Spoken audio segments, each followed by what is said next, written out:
Iran ইস্যুতে মালালার status কার পক্ষ নিলেন? ইরানে লিথাল উইপনের গুলিতে 12,000 বিক্ষোভকারী নিহত। ইরানে ইন্টারনেট ব্ল্যাকআউটের আড়ালে গণহত্যা চলছে, নোবেল বিজয়ীর অভিযোগ। ইরানের সরকার বিরোধী বিক্ষোভে নিহত অন্তত 2,000, রয়টার্স। অভিবাসন দমনে ট্রাম্প প্রশাসনের বিরুদ্ধে মামলা করল মিনেসোটা। ইরান জুড়ে চলমান সরকার বিরোধী বিক্ষোভ সতর্কভাবে পর্যবেক্ষণ করছে তুরস্ক। আঙ্কারা আশঙ্কা করছেই অস্থিরতা মধ্যপ্রাচ্যে নতুন করে সংকট তৈরি করতে পারে। তবে তুরস্ক জানিয়েছে ইরানের সার্বভৌমত্ব ও স্থিতিশীলতা রক্ষা তাদের অগ্রাধিকার। তুরস্কের পররাষ্ট্রমন্ত্রী হাকান ফিদান বলেছেন, বর্তমান বিক্ষোভ থেকে ইরান সরকারের পতন ঘটবে এমনটা তারা মনে করেন না। তিনি দাবি করেন এই আন্দোলন 2022 সালের মাহসা আমিনি পরবর্তী বিক্ষোভের তুলনায় সীমিত। ফিদান বলেন, পশ্চিমা নিষেধাজ্ঞার কারণে ইরানের অর্থনীতি দুর্বল হয়েছে, যার প্রভাব সবচেয়ে বেশি পড়েছে তরুণদের ওপর। মূল্যস্ফীতি ও বেকারত্বই মূল ক্ষোভের কারণ। তিনি আরও অভিযোগ করেন, ইসরায়েল এই বিক্ষোভে প্রভাব বিস্তারের চেষ্টা করছে এবং সামাজিক যোগাযোগ মাধ্যমে সরকার বিরোধী আন্দোলনে উস্কানি দিচ্ছে। ইরানের বিভিন্ন এলাকায় চলমান সরকার বিরোধী বিক্ষোভে নিরাপত্তা বাহিনীর গুলিতে ব্যাপক প্রাণহানির অভিযোগ উঠেছে। নোবেল শান্তি পুরস্কার বিজয়ী শিরিন এবাদি দাবি করেছেন, সর্বোচ্চ নেতা আয়াতুল্লাহ আলী খামেনির নির্দেশে সরকারি বাহিনী প্রাণঘাতী অস্ত্র ব্যবহার করছে, এতে অন্তত 12,000 বিক্ষোভকারী নিহত হয়েছেন। মঙ্গলবার ইরান ইন্টারন্যাশনাল এর প্রতিবেদনে বলা হয়, 8 ও 9 জানুয়ারির 2 রাতে এসব প্রাণহানি ঘটেছে। সরকারি গোপন সূত্র বিক্ষোভকারীদের পাঠানো তথ্য এবং হাসপাতাল পরিস্থিতি বিশ্লেষণ করে এই দাবি করা হয়েছে।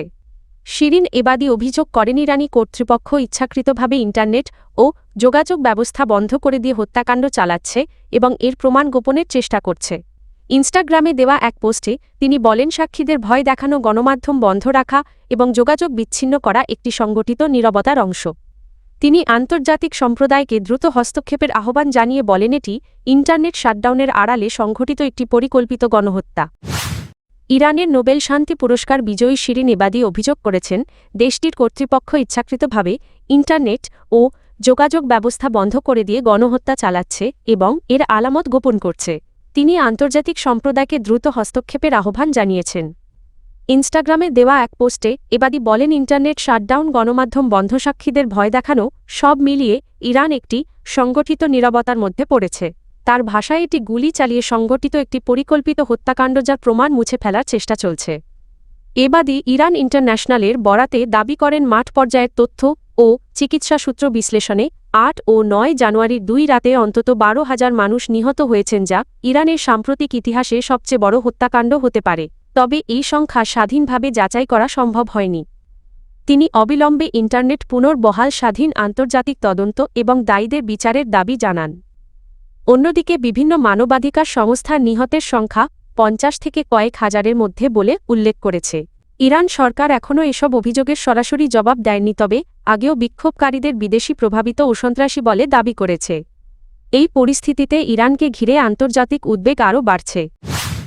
ইরানে টানা 2 সপ্তাহের নজিরবিহীন সরকার বিরোধী বিক্ষোভে প্রায় 2,000 মানুষ নিহত হয়েছেন বলে জানিয়েছে দেশটির সরকার। মঙ্গলবার 13 জানুয়ারি এক ইরানি কর্মকর্তার বরাতে এ তথ্য প্রকাশ করেছে বার্তা সংস্থা রয়টার্স। রয়টার্সকে দেওয়া সাক্ষাৎকারে ওই কর্মকর্তা জানান, নিহতদের মধ্যে বিক্ষোভকারী ও নিরাপত্তা বাহিনীর সদস্য উভয়ই রয়েছে। তবে তিনি পৃথক কোনো পরিসংখ্যান দেননি। তার দাবি, এসব প্রাণহানির জন্য সন্ত্রাসী গোষ্ঠী দায়ী। মূলত অর্থনৈতিক সংকট ও দ্রব্যমূল্যের ঊর্ধ্বগতির প্রতিবাদ থেকেই এই আন্দোলনের সূচনা হয়। বিশ্লেষকদের মতে গত 3 বছরে এটি ইরানের জন্য সবচেয়ে বড় অভ্যন্তরীণ সংকট।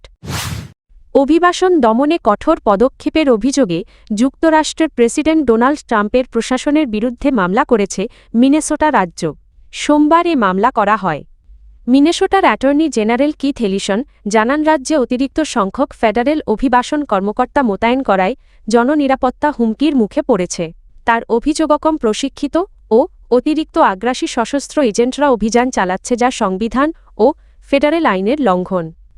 গত সপ্তাহে মিনিয়াপোলিসে অভিবাসন বিরোধী বিক্ষোভ চলাকালে এক নারী বিক্ষোভকারী ফেডারেল এজেন্টের গুলিতে নিহত হওয়ার ঘটনার পর এ মামলা করা হয়।